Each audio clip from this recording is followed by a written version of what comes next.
Today's video contains graphic content related to aesthetic procedures, death, and may include images or descriptions that some viewers may find upsetting. Whilst the images may not be overly graphic, the face peel we're discussing today can be quite shocking, and viewer discretion is strongly advised. Sometimes it feels like this world is so obsessed with perfection. Not natural perfection, but making yourself try and look as perfect as possible, especially when it comes to our appearance. And elective procedures and non-invasive treatments like fillers, Botox, and other aesthetics have become so popular, not just recently, but within like the last 3-4 years. You could even say over the last decade actually, that more and more people are wanting to look a particular way, what they see as perfection. But what happens when this pursuit of beauty turns into just a deadly nightmare? And in today's episode of When Beauty Turns Ugly, we're going to delve into the tragic story of Henrique Silva Chagas, the world of aesthetic treatments in Brazil, and the effect that his death had on the country. Now, demand for aesthetic treatments has been growing rapidly throughout the world, especially in the US and here in the UK, but in few places more so than Brazil. So Brazil's love for aesthetic treatments was actually detailed in an article published by Brazil Reports, where they confirmed at least 1.5 million plastic surgeries were completed every year in Brazil, with over half of these being done for aesthetic reasons and only 43% being medically necessary, things like reconstructive surgeries.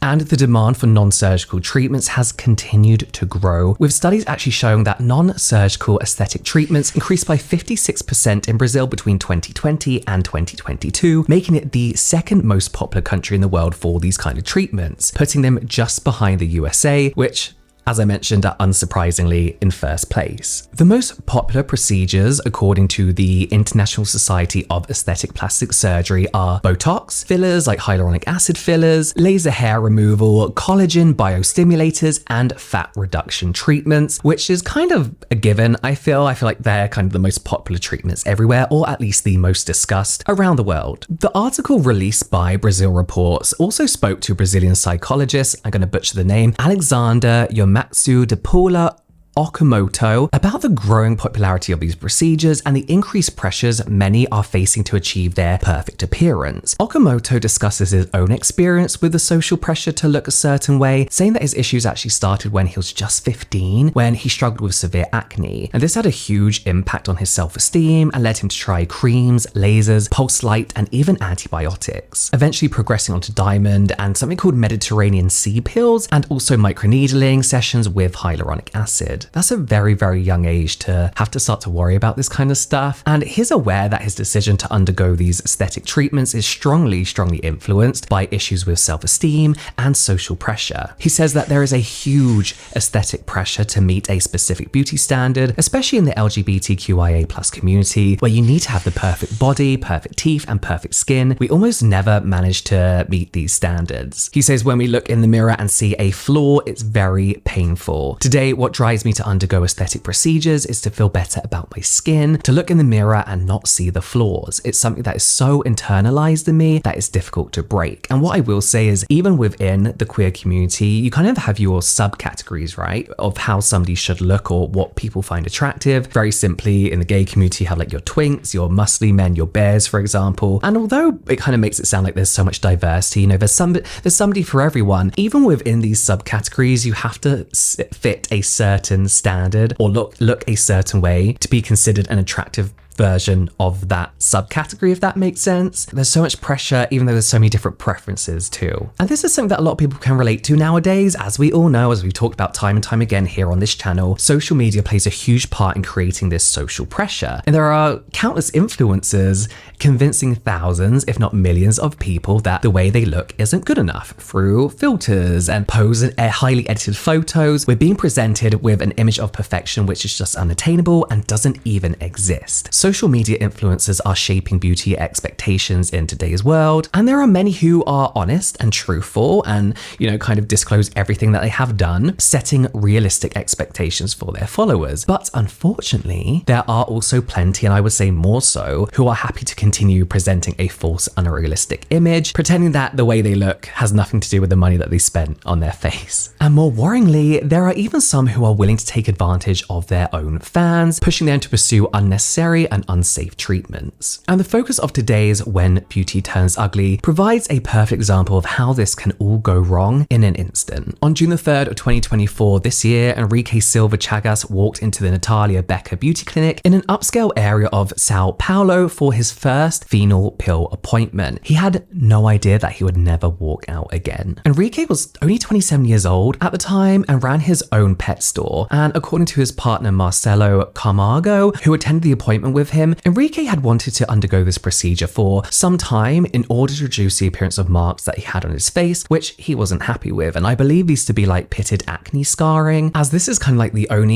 one of the only real big reasons that you want to have a phenol pill. So a phenol pill is a type of chemical pill that goes very, very deep into the skin and removes really damaged layers and treats skin concerns like deep wrinkles, sun damage, scars, severe pigmentation. And they are some of the most intense chemical pills available and deliver very, very dramatic results. And only qualified professionals like dermatologists or plastic surgeons should actually perform these pills, and they should really take place in a hospital because of these potentially deadly side effects. Marcelo says that they spent time researching the procedure and various clinics because, this isn't something that you just decide to have done overnight. This is a serious commitment because there's a lot of downtime. A lot can go wrong. So they researched and researched before Enrique finally decided to go with Natalia Becker's clinic. He paid around $900 for the treatment, but the ultimate cost for Enrique, unfortunately, would be much, much higher. Natalia Fabiana de Freitas Antonio, also known as Natalia Becker, was an esthetician, she still is, but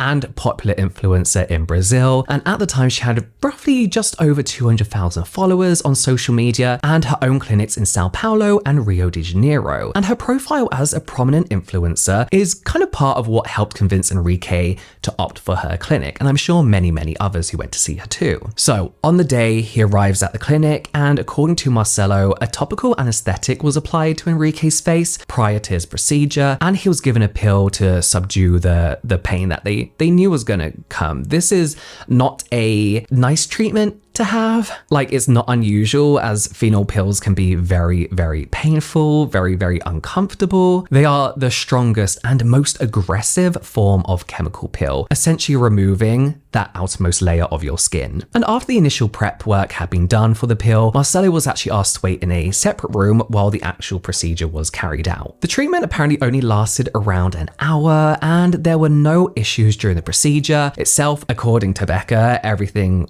supposedly went to plan. However, Marcelo claims that as soon as they brought Enrique out, he could see that his partner was not right. Something wasn't right. He didn't look well. He was really shaky. He had stammered breathing. He couldn't catch his breath. As I mentioned, phenol pills can be very, very, very uncomfortable. So Enrique's discomfort didn't seem particularly out of the ordinary at first. It was only when Enrique was recovering in a bed in the clinic afterwards that the real problem started. Between 2 to 3 hours after procedure, Enrique's condition had continued to worsen, and he begun to have tremors and difficulty breathing. He was clearly now in a lot of pain. So worried about his partner, Marcelo decided to call the staff at the clinic for help. Natalia Becker and other staff members rushed over to see what was wrong and decided to call an ambulance. But sadly, it was too late, as just minutes later, Enrique was dead. Now, once the paramedics arrived, they confirmed that Enrique had passed away, and apparently at this point, Natalia Becker fell ill herself and decided to take herself to the hospital rather than waiting for the police to arrive. When police did arrive, they apparently instantly closed down the clinic for basically not having the necessary authorization to perform phenol pills. And they were allegedly looking for Becker for at least 2 days so they could actually question her about the death, but she was missing. Nobody could find her. However, she did eventually turn herself in on June the 5th and was placed under formal investigation as part of a manslaughter probe. The actual questions that the police asked Natalia Becker and what answers she gave them aren't publicly known right now, but it has been reported by police staff that Natalia Becker describes the events on June the 3rd as a tragedy. Now, after she was released following her initial police interview, she made what I could only describe as a really annoying self-involved, self-centered statement. She said, "I am very saddened by what happened. I feel very sorry. It has destroyed my life. I never intended to hurt him." Becca was not placed under arrest at this point, a decision which left many people angry when the story was reported by Brazilian media. Plenty of people also pointed out that her statement seemed more concerned with how the tragedy had destroyed her own life and how it had affected her, rather than focusing on Enrique, who had actually lost his life, and Marcelo, who had lost his partner, and Enrique's family, who had lost a family member. Investigators actually believe that Enrique's death may have been the result of an allergic reaction, which sent him into anaphylactic shock, though results of his post-mortem appear to be unavailable as of yet, so it's unclear if this is actually the case or not. This is an ongoing case. Natalia's trial is still pending, it's so recent. However, the police did reveal that they are considering the possibility of pressing charges for homicide with eventual intent, which, according to Brazilian law, is when a person does not intend to kill someone, but assumes the risk that death is a possible outcome. They claim that this is a possibility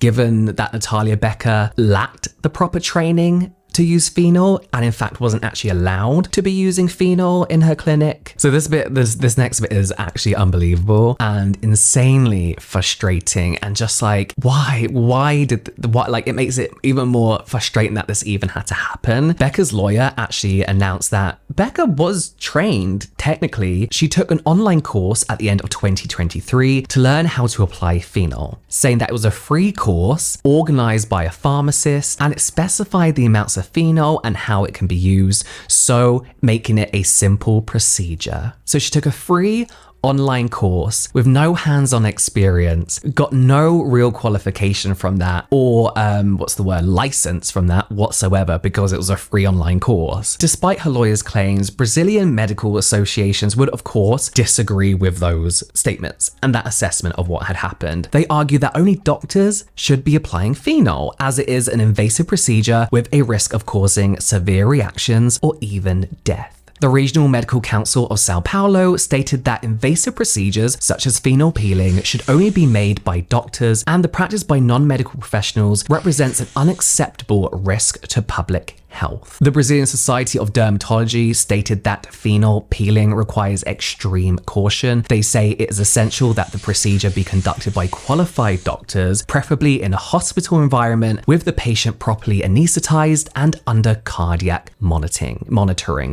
According to a report by Folha de Sao Paulo, Becker was later officially charged with intentional homicide for having assumed the risk of killing. So as I mentioned, this is still an ongoing case. The trial is pending, so this is kind of as much as we know for now. There doesn't seem to be many articles written in the more recent months surrounding this. There have been several video reports, as well as Marcelo himself appearing in interviews discussing Enrique's death, but unfortunately, as these are in Portuguese, we couldn't quite translate them properly, didn't want to make any mistakes, and there aren't any further developments as of yet. There are a few, not good outcomes, but there are a few positive-ish outcomes from this tragedy. One outcome is that at the end of June, the Brazilian National Health and Surveillance Agency imposed a temporary ban on the use of phenol in Brazil. According to the organization, no studies have been actually presented to them proving the efficacy and safety of the product for use in general health or aesthetic procedures. They've said that the ban will remain in effect while investigations into the potential damages associated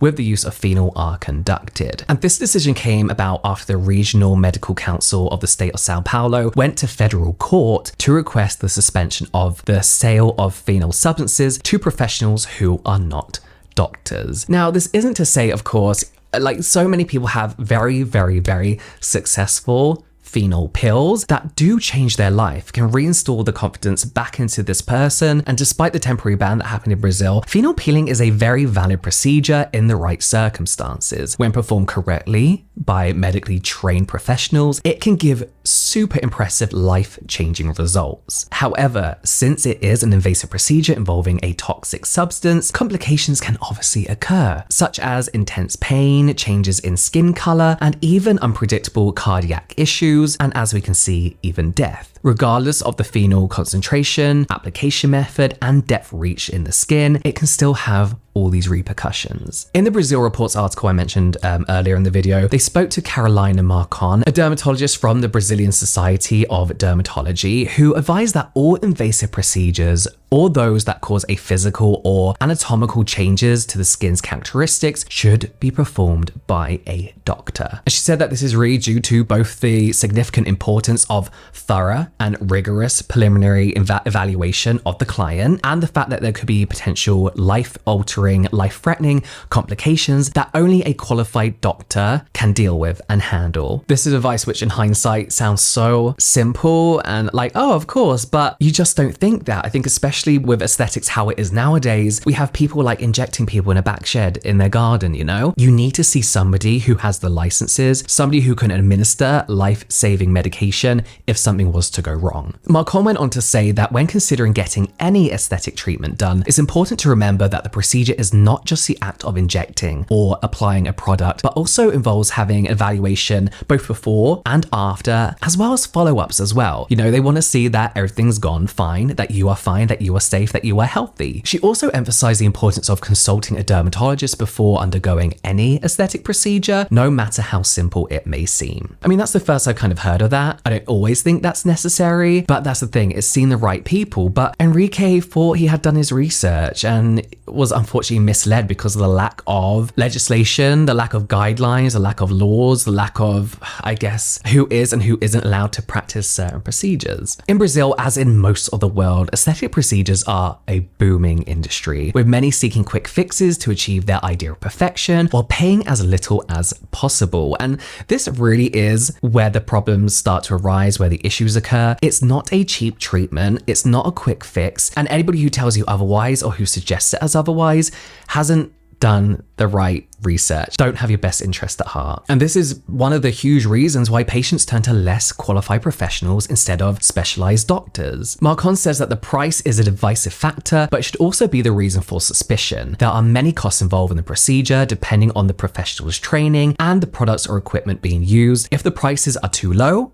it needs to be a warning sign for the patient. And this is very, very good advice, especially in today's world of social media, where pretty much anyone can show themselves injecting anyone. Anyone on social media can kind of present themselves as an expert in the field, an authority on the subject, and manipulate viewers' expectations with edited before and after images or fake results, which is way more common than you may think. And in the pursuit of skin perfection, Enrique, like many others, trusted a procedure without fully understanding the risks involved, because he trusted an influencer who presented themselves as an expert when they actually weren't qualified to do what they were doing. A reality which is sadly way too common nowadays. And Enrique's death is an awful, tragic reminder of the potential dangers of these kinds of treatments, and his story highlights the importance of choosing qualified practitioners and understanding the full scope of the cosmetic procedure you choose to undergo. It also highlights a need for more legislation, for a proper, almost like licensing scheme to be in place across the world so that consumers can instantly know who they can trust. If you can take anything away from this video, remember that your health should always come before beauty, and that no matter what social media tells you, perfection doesn't exist, no matter how much you pay for it.